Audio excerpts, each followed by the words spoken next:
Saint-Germain à Dom. Bonjour à tous, c'est Clémence, la psychomotricienne.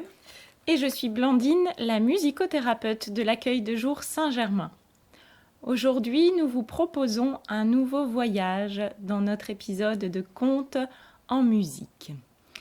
Alors, pendant ces quelques minutes que nous allons passer ensemble, nous allons vous emmener dans un pays du monde et nous essayons de voyager dans toutes les régions, sur tous les continents.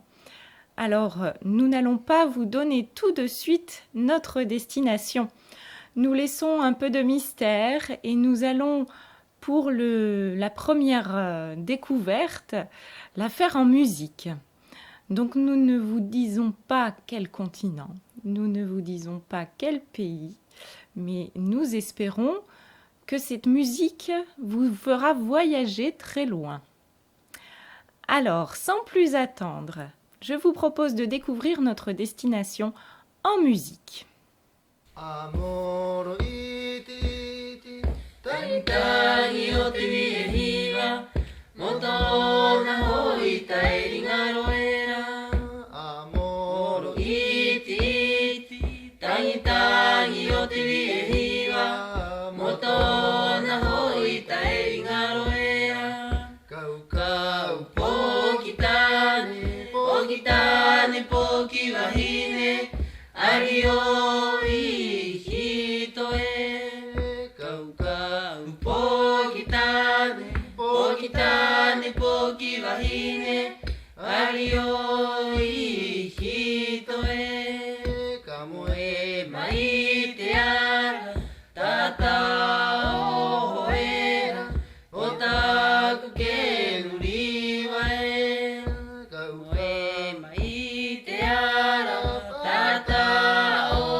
Alors, cette musique vous a-t-elle fait voyager ?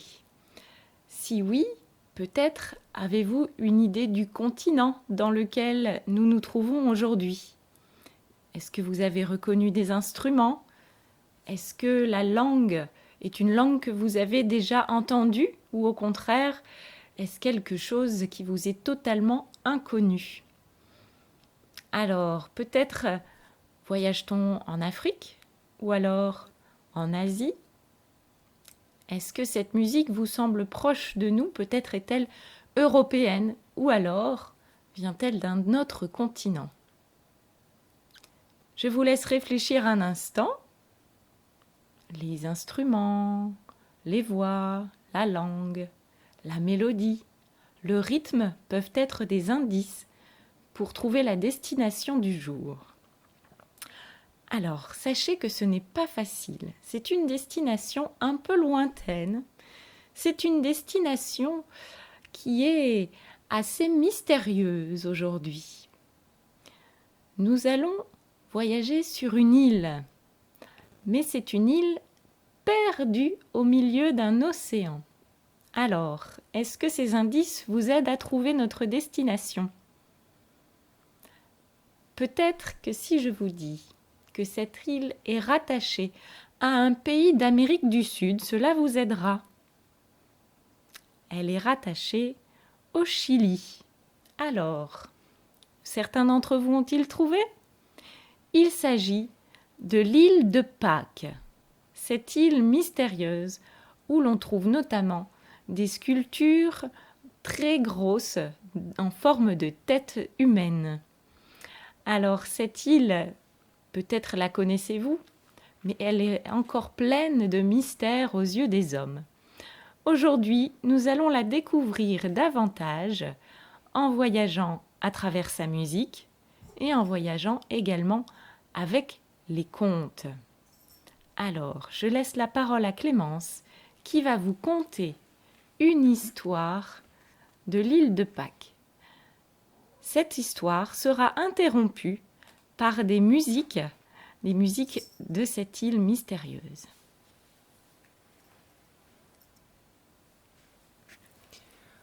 Le partage de Tangaroa. Légende de l'île de Pâques. C'était au temps où les dieux vivaient sur la terre, au temps où les dieux défiaient la sagesse des hommes. Sur l'île de Hiva vivait le dieu Tétéko. Dans l'océan qui bordait cette île vivait son frère, le dieu Tangaroa. Un jour, les deux frères divins se retrouvèrent sur les rochers au bord de la mer et discutèrent. Tangaroa voulait aller sur l'île de Rapa Nui. Il voulait savoir comment étaient les hommes de cette île, s'ils étaient aussi forts, s'ils avaient autant de mana que lui, le dieu de l'océan. Tétéko lui répondit « N'y va pas, tu sais très bien que là-bas le plus difficile n'est pas de mourir, mais bien de vivre. Tu ne sais pas combien de jours dure ce voyage, tu vas t'épuiser. Rapa Nui est là où naît le soleil, et les hommes de cette île naissent avec lui. Ils sont puissants et redoutables, comme les rochers noirs qui coupent chacune de tes vagues. Rien depuis le temps ne les a adoucis. Cette terre, si elle ne te tue pas, t'écorchera vif. » Le dieu de l'océan éclata de rire. « Ha ha ha ! Jamais ils n'oseront me tuer. Je suis Tangaroa, le gardien des mers. Je porte leur île sur mon dos. Sans moi, ils partiraient à la dérive. »« Tu es bien sûr de toi, mon frère, » répliqua Tétéko.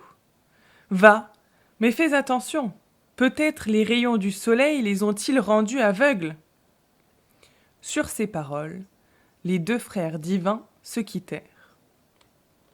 Le lendemain, sur la plage de Hiva, Tétéko attendit, comme à son habitude, son frère, mais il ne vint pas. Après 4 jours, il se rendit à l'évidence. Son frère était parti.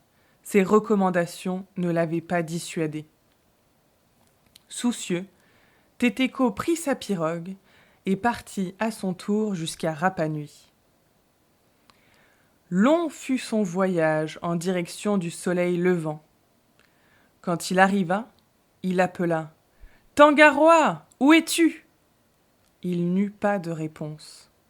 Il fit le tour de l'île, s'arrêtant dans chaque baie, appelant à chaque fois, mais personne ne répondit. « Ô Rapa Nui, toi qui demandes aux hommes la ténacité du dieu de l'océan, veille à ce que ceux qui foulent ton dos accueillent et honorent celui qui les a portés. » Tétéko lança une dernière fois un appel pour son frère, mais celui-ci resta sans réponse. Alors, il rentra sur Hiva.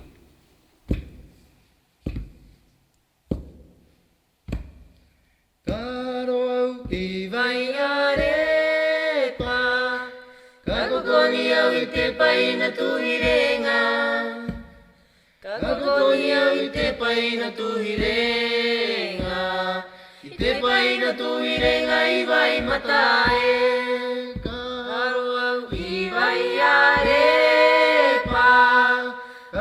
ni au I te paina tuhirenga. Kako ni au I te paina tuhirenga. I te paina tuhirenga I vai matae. E motu wawe koe e te kia ere. E te kia tau o te kia ere. Ki wari te ngā o te makohi a pau. Ia pau ia tu I te kāinga e. E motu wawe koe e te kia ere. E te kia tau o te kia ere.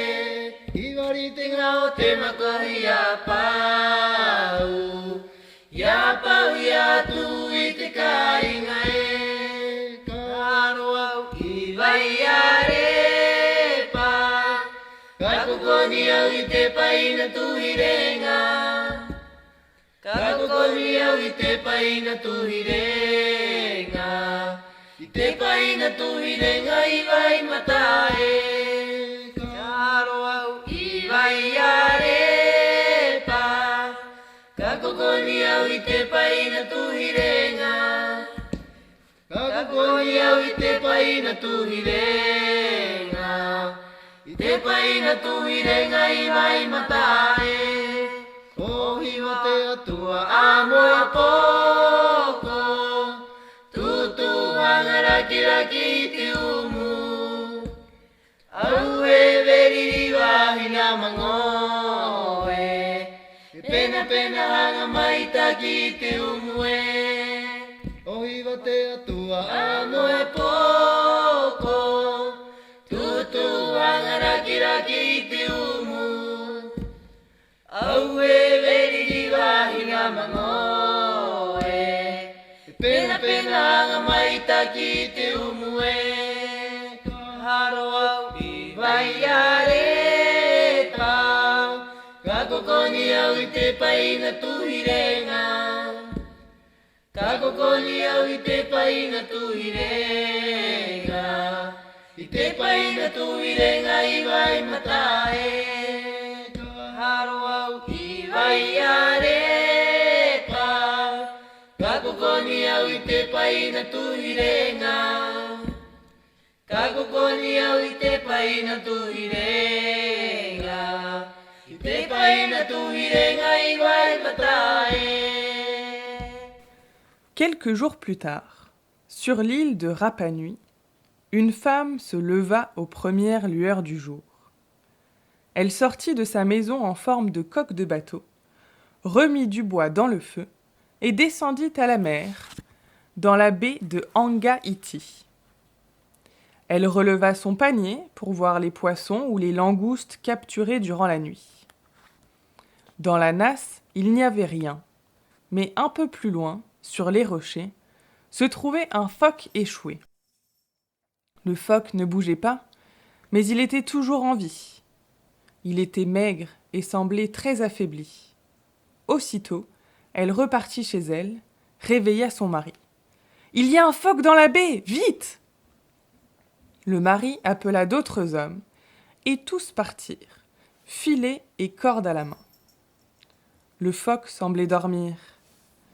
Ils enveloppèrent l'animal dans leurs filets. Ils le traînèrent des rochers jusque sur la terre et le suspendirent à un arbre. Une voix se fit entendre.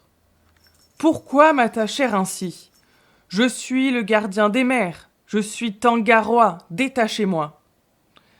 Les hommes regardèrent le phoque. « Tangaroa ?» Les hommes rirent. « Ha ha ha ! Ce que tu dis n'est pas vrai, Tangaroa ne peut être un phoque. » Un des hommes lui donna un coup de bâton sur le dos.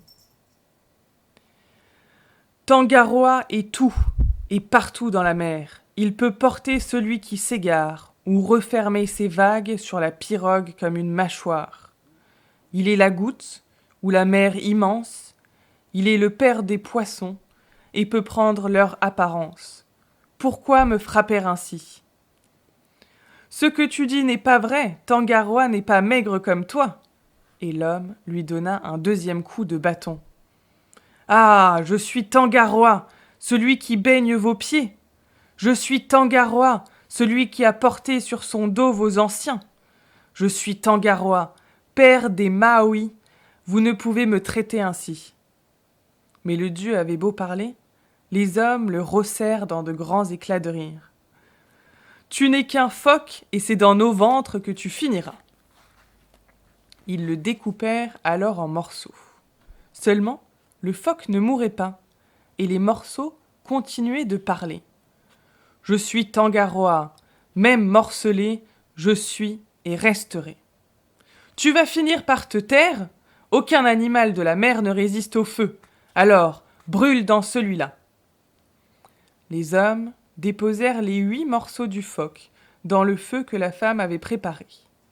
Ils les recouvrirent ensuite de feuilles de bananier, puis de pierres brûlantes et enfin de terre. Sous les pierres rougies par les braises, on entendait encore et encore « Je suis Tangaroa, même brûlé, je suis et resterai. »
Les hommes, sans bouger, attendirent la fin de la journée.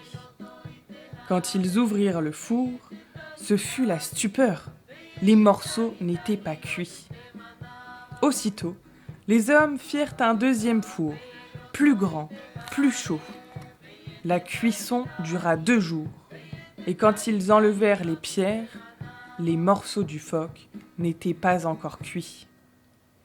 Ils firent un 3e four, encore plus grand, encore plus chaud, plus étouffant, et, après 3 jours sous les pierres chaudes, les morceaux du dieu n'étaient toujours pas cuits. Tiraillés entre la faim et l'angoisse d'avoir affaire à un animal divin, ils partirent de l'autre côté de l'île, voir le chef du clan des Mirou. Ils déposèrent devant lui les 8 morceaux du phoque, expliquant qu'ils ne savaient plus comment faire pour les cuire et que la faim les tenaillait. Le chef du clan des Mirou, entouré de ses 8 fils, de ses guerriers et de son Taunga, son conseiller, comprit et reconnut tout de suite la parole du dieu Tangaroa. Le regard sombre, il se leva et dit fermement aux hommes : Vos oreilles ont été trompées par vos yeux et votre ventre. Elles sont restées sourdes à la parole de Tangaroa, le Dieu qui nous berce dans ses bras. Quel homme peut-il ignorer la parole divine ? Les savoirs des Maoris, vous n'en êtes pas dignes. Partez ! Et il les renvoya dans leur baie, sans rien leur donner à manger. Le Taunga, l'homme éclairé du clan, rassembla les morceaux les uns contre les autres. Le dieu lui délivra un message dans une langue que seul le chaman put comprendre. Puis il sortit du corps du phoque et rejoignit son élément, le grand océan. Le Taunga se tourna vers l'assemblée et dit : La parole de votre père a apaisé la colère de Tangaroa. Ces mots ont réparé l'affront qui lui a été fait. Le Dieu ordonne que vous, les enfants du chef du clan des Mirou, vous deveniez chacun gardien d'une partie de son savoir. Vous devrez en être digne et le transmettre à votre tour à ceux capables de recevoir son mana. Maintenant, mangez et devenez. Dans le plus grand silence, il donna un morceau du phoque Tangaroa à chacun des fils du chef du clan des Mirou. Les jeunes hommes mangèrent. Comme l'eau de la pluie réveille le visage de l'homme endormi, les yeux des 8 frères s'ouvrirent instantanément sur les connaissances du Dieu. Ainsi, chacun s'éveilla respectivement à l'art de la navigation, celui de la construction des pirogues, celui de la pêche, puis l'un reçut la connaissance de l'art de la taille des pierres, l'autre celui de la sculpture du bois, et un troisième celui de la confection des liens et du mahut. Enfin, les 2 derniers se partagèrent la médecine par les plantes et l'art de conter les histoires et de réciter les généalogies. Ainsi commença sur Rapa Nui la différence entre les hommes du clan des Mirou et les autres. Cette différence leur valut une suprématie sur tous les autres clans de l'île durant plusieurs générations, et certains disent que les connaissances du dieu Tangaroa se transmettent encore aujourd'hui. Voilà pour cette histoire de l'île de Pâques. J'espère qu'elle vous a emmené dans cette culture particulière avec les dieux de l'île de Pâques.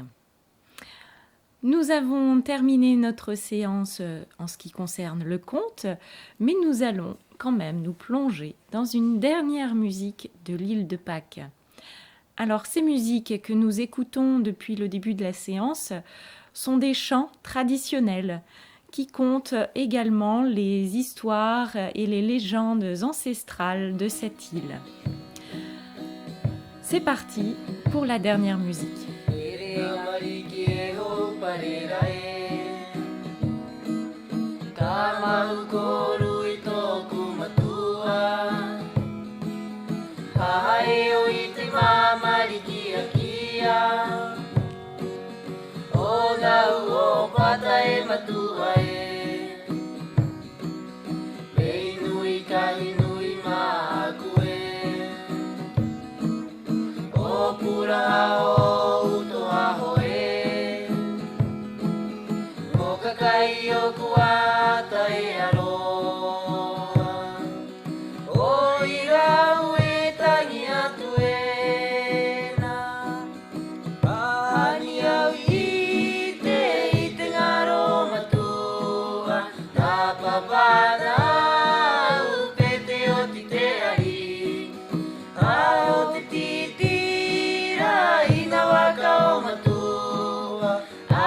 voilà notre séance terminée. Nous espérons que vous avez fait un bon voyage avec nous sur l'île de Pâques et nous vous disons À très vite pour de nouvelles aventures avec Contes en musique. Saint-Germain, Adam. Adam.